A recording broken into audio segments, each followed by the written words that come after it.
Hi, welcome back to Normski TV. Coming with my player ratings and review show. Sorry, I didn't get to do it last night. Just too busy. But yeah, the game. As a matter of fact, I didn't really get to see the first half properly because I had another sort of phone engagement to deal with. So I didn't get to see the first half in its entirety. And believe you me, when I was on the phone to this other person, there was times where I wanted to shout at the TV because I'm thinking, what Arsenal playing at? We came off to a really slow start. And yeah, it was just like, sorry, I got sweet in my mouth. So excuse me for the sucking of the sweet. But yeah, it was a really slow start. The team was picked. Saw the team news come out. Thought, yeah, this team should, comfortably beat Molde. And I said in my match preview that, I predicted a score of about 3-1. Nearly got it right. Only for Willock to come and mess it up and get a fourth goal. But who cares? We won 4-1 eventually. But I just thought first half was a bit underwhelming. It was really slow out the back, really slow, passive, boring football. Talked to a mate of mine, he was saying the same thing. So he wasn't even going to watch the game because it was just boring. But the players that started that game was Leno in goal, which I was quite surprised. I expected to see Ronison playing, and I don't know for whatever reason why he dropped him or if he had an injury or what. I mean, he had two goalkeepers on the bench, Macy and Ronison, and I'm thinking, well, you played him last week. Why are you not playing him this week? You know what I mean? And I find this out a lot about Arteta. He tends to drop players for no reason, no particular reason. There's no kind of reasoning to how he works or thought process to how he works. Do you know what I mean? And it wasn't to say that Runnison had a bad game or anything like that. He done really well. Kept a clean sheet. So I was a bit like miffed about that, but he's ended up starting Leno in goal, and now some people are blaming him for the goal, the first goal. Was his positioning bad when he went long with it, but then what happened? The player that picked up the ball, I think it's Elgerson, that scored for them from about 25 yards out. There was no midfielders around to sort of be closing them down. David Luiz kind of sort of didn't press him, but kind of sort of stood off him and just held his hand behind his back just to stop it from hitting his hands. But he was so far out, the ball sort of kind of bounced before Leno. I mean, he was kind of more offset to his left. The ball went into the right hand side of the goal. Whose fault is it? I don't know. Could he have done better on it? Who knows? But he started the game yesterday. Leno, we had Maitland and Niles playing as a right. Well, you can either call it a wing back if he was playing in a 3 or if he's playing in a 4, right back. Mustafi and Louise as the two central defenders and Kolasinac as the left back, come left wing back, depending on what system emerged in the game. And then you had Granit Xhaka and Dani Ceballos in the pivot, the two. Up the 3 was a Willian on the right. Didn't start Pepe, which again, surprised by that.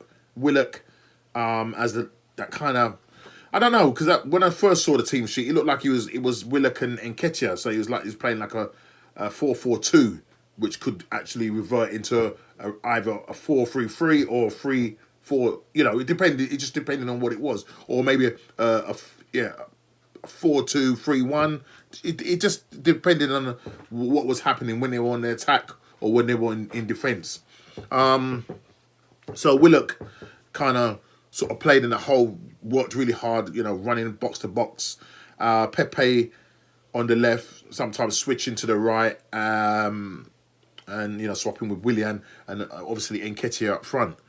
So that was the team we went with. So I thought, yeah, we should really, beat this Molde team. They are the Norwegian champions, but that league is not a brilliant league. You know what I mean?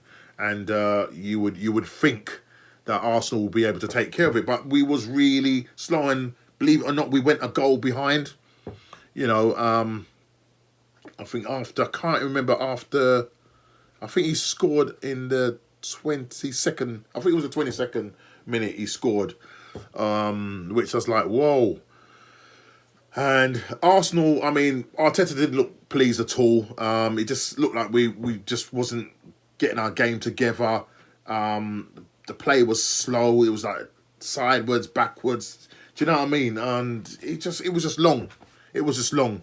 And, it was a first half to forget. Do you know what I mean? It was definitely a first half to forget.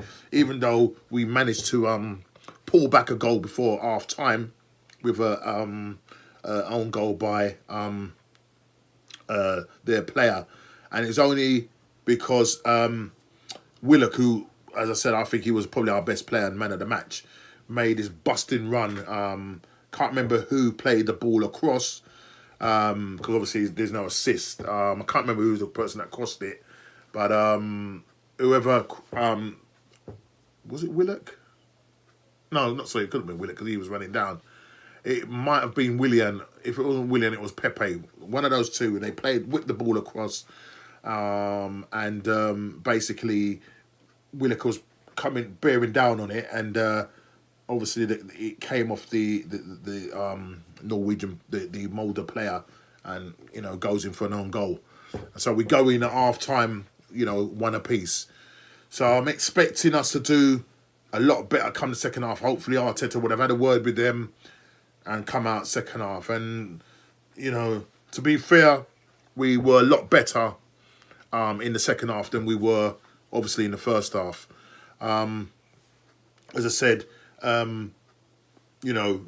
we started the game a bit much quicker, more on the front foot. David Luiz was pinging some nice balls, to the left, to the right, and, pinging them over the top and, finding, the likes of... what's the player that played on the left? Pepe, and obviously you had Kolasinac, who for me his technical ability on the ball is just absolutely non-existent. But listen, we have to go with him. So yeah, so we had some. I think the creativity again before Saka came on was really kind of coming from David Luiz. Do you know what I mean? And Willock, as I said, definitely was our best player that evening. He was everywhere. You know what I mean? Driving, wanting to push forward, picking up the ball and literally,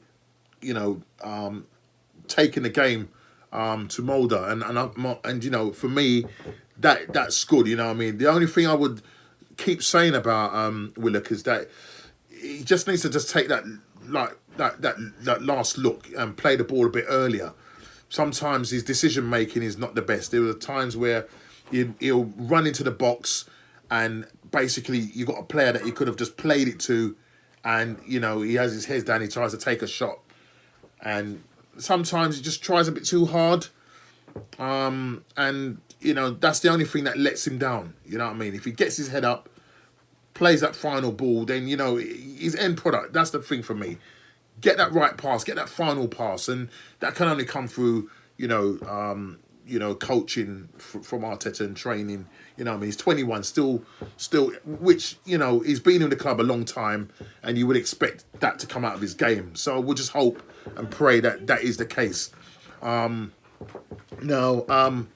as I said, we had a much better second half. Their substitute came on, and he ended up scoring an own goal in the 62nd minute. So we go 2-1 up, and then more or less, literally we just took the game to Molde. Literally had them penned in, pinging the balls round, really nice. There was one time where, and I was talking about Kolasinac, where a ball came across, and he had the big gaping goal nobody was in the goal. Literally dropped at his feet and he spoons it over. You know, I'm thinking, how on earth are you missing that? I mean, that, you know, literally, ball lands to his feet. He's got all the time in the world, and somehow he spoons it over. So we had plenty of chances in the second half. And literally, we kept them, you know, they didn't really trouble us at all, in all honesty. And, you know, we kept going. A couple of substitutes, mate. Saka came on, and when he come on, he kind of like changed the game. I think personally, I feel that you know, he brought more attacking impetus to the front, more creativity. He came on for Willian, who just looked like he started to tire a bit and stuff like that. Still waiting for him to produce. Want him to get a goal right at the moment. My Chelsea friends, it looked like they're right at the moment. Still ain't seeing anything yet from Willian, and I'm just hoping that this guy will hopefully, you know, come good. Can't afford to have my friends, Chelsea friends, prove me right. So he came on for Willian, and you know, you just saw more attacking, more freedom in the front in terms of him playing the 1-2s and just literally opening up the Molde defence. Very much a creative part of our game and part of his game. I mean, he's a young guy, but man has got a brain, you know what I mean, in terms of his footballing brain. Thinks really quick, very technical. And that's what I like about Bukayo Saka. So he, for me, really kind of changed everything up and just kind of opened up and just made the game a little bit more creative. Even though we are still missing our creative hub. And, you know, we've scored 4 goals, albeit 2 were own goals. You know what I mean? We want to see more goals from the players, you know what I mean? Yeah, he come on and done his business. Ainsley Maitland-Niles came off. Cedric Suarez came on for him. Took a whack with a ball in his face, literally defending a ball across from their player, literally hit him square on the face, and he just literally went. You know, but he when he come on, he played okay. You know, got down the wing a couple of times, whipped in a few crosses, and obviously Kieran Tierney come on for Granit Xhaka in the 80th minute, and for the time that he came on, I said he did more than what, for me personally, did more than what Ainsley Maitland-Niles did. You know what I mean? He didn't really have one of his best games, Ainsley Maitland-Niles, and I think the fact that he's not getting the game time, it just means that you know what I mean, his football is not really kicking on in terms of the way he's playing. Just looks void of ideas, and just nothing was coming off for him, really, to be in all honesty. And again, you know, I don't know what the future holds for Ainsley Maitland-Niles, but at the moment he's been used very sparingly in these games, especially in the Premier League. So and Mohamed, and then he came on for Dani Ceballos. Again, don't know, Dani Ceballos. Again, just seemed, to me personally, just seemed anonymous. Didn't really hear his name much. Do you know what I mean? Didn't really hear his name much. So it's a weird one. But anyway, we go on, and we end up winning the game comfortably with a nice, lovely, sumptuous goal by Pepe. I think Willock set him up, and he just literally whipped it in with his left peg, and that's what Pepe does. Do you know what I mean? And then, you know, for all the hard work Willock done, he deserved his goal. You know, put it in top of the net, worked hard for it, and yeah, just really pleased for Willock. Do you know what I mean? And yeah, we go on and win the game 4-1. And we are topping the group on 9 points, and we're nearly now near to winning the group and getting getting into the knockout stages. So I'm gonna give my scores. And for Leno, I'm gonna start off with him. Apart from the picking the ball at the back of the net, and could he have done better on the goal? Some people said yes. Some people were saying it should have been the midfielders that should have closed down the guy that hit the ball from 25 yards out. Leave it in the comments what you think. Should Leno have scored the goal, sort of saved the ball, or was it the midfielders that should have really and the defenders should have really tried to stop him from hitting it from so far out? I'm gonna give Leno a 6. I'm gonna give Leno a 6. Ainsley Maitland-Niles, not one of his good games. Again, struggled in there. And for me, it wasn't a brilliant game. I'm going to give him a 4. Give Ainsley Maitland-Niles a 4. Mustafi slipped over loads of times. Don't know what it is. I don't know why the ground, if it was that slippery, but he kept slipping over a lot of times. Won most of his headers, and did what Mustafi does. Do you know what I mean? I'm going to give Mustafi a 6. Next to him was David Luiz. I'm going to give David Luiz a... What am I going to give Luiz? He was pinging some nice balls, like the balls that he was doing. He was pinging some nice balls. And defended okay. I'm going to also give him a 6 as well. Kolasinac. Mate, this guy, man. Okay, a couple of times he pushed forward. Got into some good positions, but it's just his final cross never gets to the first man. Technically, he's not good on the ball. And that open goal that he missed, absolutely ridiculous. Not good enough for the squad, not good enough for the team. The sooner somebody comes in for him in January, let's just get a shot with him, get the money, and let's get somebody that's going to be a better backup. Because for me, he's just lost it. The Kolasinac that I knew that first came to Arsenal, totally different player. Not good enough. I'm going to give Kolasinac a 4. All right, go to the middle of the park. Granit Xhaka. Again, he had a lot of touches of the ball.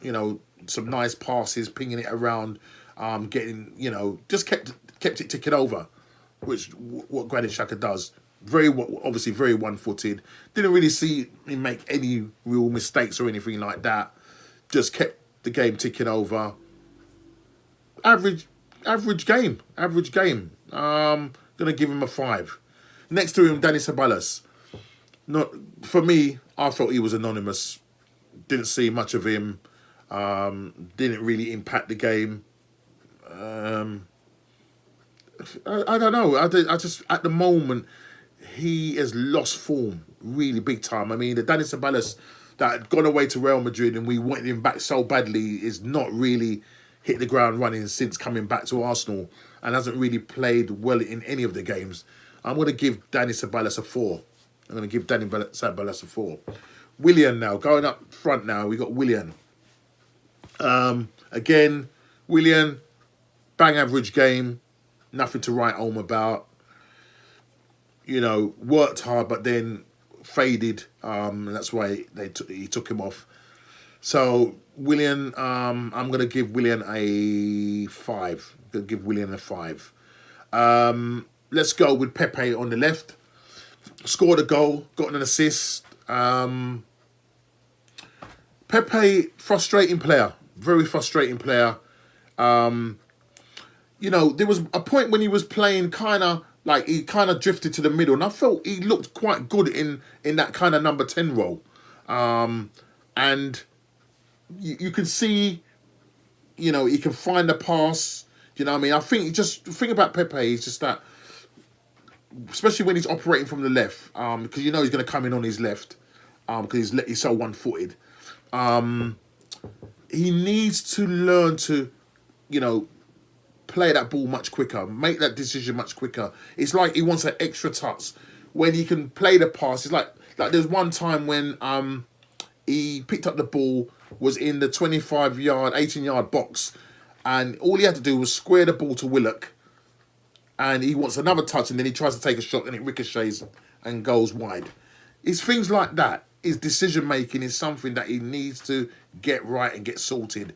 And for me, he got the goal, he got the assist. I'm gonna give Willock. Pepe. He was probably the second best player on the pitch, so I'm probably gonna give him a 7. I'm gonna give him a 7. Willock, who for me was the man of the match, got a goal, was the driving force for the Arsenal team. He came back defensively, he done well, got an engine on him. Only thing I just need him to do, final product, final ball, look up, get your head up, yeah, make those good decisions. Sometimes you don't make good decisions, but all in all, you was the best player on the park yesterday, and you got your goal, and deservedly, it was well rewarded. So I'm going to give Willock an 8 and definitely give him man of the match. Definitely give him man of the match. Nketiah, what can I say? That's it. He misses chances. All right. The only thing was that there was. I take that back a little bit. There was one chance that he had where he actually put the ball in the back of the net and he was ruled offside, and they deemed it that he was offside. Willock didn't touch the ball, and unless they were saying that Willock was interfering with play in terms of the goalkeeper, putting the goalkeeper off, I don't know how they disallowed that goal. It's a pity VAR wasn't involved. For some reason, they don't use VAR in the Europa League. Obviously, second-rate competition, so why they're going to use VAR? But that goal should have stood. But apart from that, what else did he do? I keep saying it. He's not. If he's not getting into the lead side when he was on loan, how on earth is he starting? Games like this. I was hoping to see Balogun. But he played last week, came on as a substitute, wasn't even in the squad this week. I'm giving Nketiah I'm going to give Nketiah a 4. I'm going to give Nketiah a 4. The substitutes, Saka, who came on, affected the game. And I know, sometimes, we look at it and think, well, they've come on, what are they going to do in terms of their contribution? But he came on, affected the game, really did affect the game. The game opened up and then, you had Molde on the back foot. And for me, he was kind of like the impetus for making things happen. And I want to give Saka a 7. I'm going to give Saka a 7. Kieran Tierney came on in the 80th minute. And for the time that he was on, he did okay. Even though it was, 10, 15 minutes, he done okay. And I'm going to give Kieran Tierney I'm going to give him a 5. I'm going to give Kieran Tierney a 5. Kieran Tierney a 5. That's what I think I will give him. Who else came on? Mohamed El Nene came on also in the 80th minute. And, what I like about Mohamed El Nene, you can see confidence is oozing right now in terms of how he's playing. And, it's not that Mohamed El sideways no more. This guy, when he come on, he was putting in the tackles, playing balls forward. Good on him. Arteta's got the best out of him. I'm going to also give him a 5 as well. I'm going to give El Nene a 5. And also Cedric Suarez came on for Maitland-Niles. I'm going to give him a 5 as well. So that's my player ratings. The manager, Arteta, he picked the side and it was a decent side. I just think sometimes he just makes too many changes, unnecessary changes. And he needs to give the confidence to those players that do play well rather than just benching them. Do you know what I mean? That's my only gripe with Arteta. But apart from that, we've won the game 4-1. We're nearly out of the group stages. We go. I think we go away next to Molde. in our next group stages next week, I believe. And hopefully, if we can go there, get a winner, even a draw, then I think we win the group outright, and we can just relax. So I'm going to give Mikel Arteta, a 7. I'm going to give Mikel Arteta a 7. So yeah, that's my player ratings. Hoping to do the review or preview, should I say, for the Arsenal Aston Villa game, which is on Sunday evening, 7:15. Looks like it's a pay-per-view game. So I'll be looking at ways to watch the game. I'll be doing a preview for that, and hopefully we can take that confidence from the Man United game. And we're playing at home. I think we need to play on the front foot. Villa have got a good midfield. Not going to lie, Jack Grealish, Barkley, Ross Barkley, these are guys that are good midfielders, and I think their midfield, well, I say their midfield is better than Man United. I mean, Man United player for player have probably got better players, but we've just got to watch how we go with Aston Villa. Now, they've not been in the best of form, and I'll obviously talk about that in my player preview. Well, I'll talk about it in my preview. They have not had the best of games in the last 2 or 3 that they've lost, and let in quite a few goals.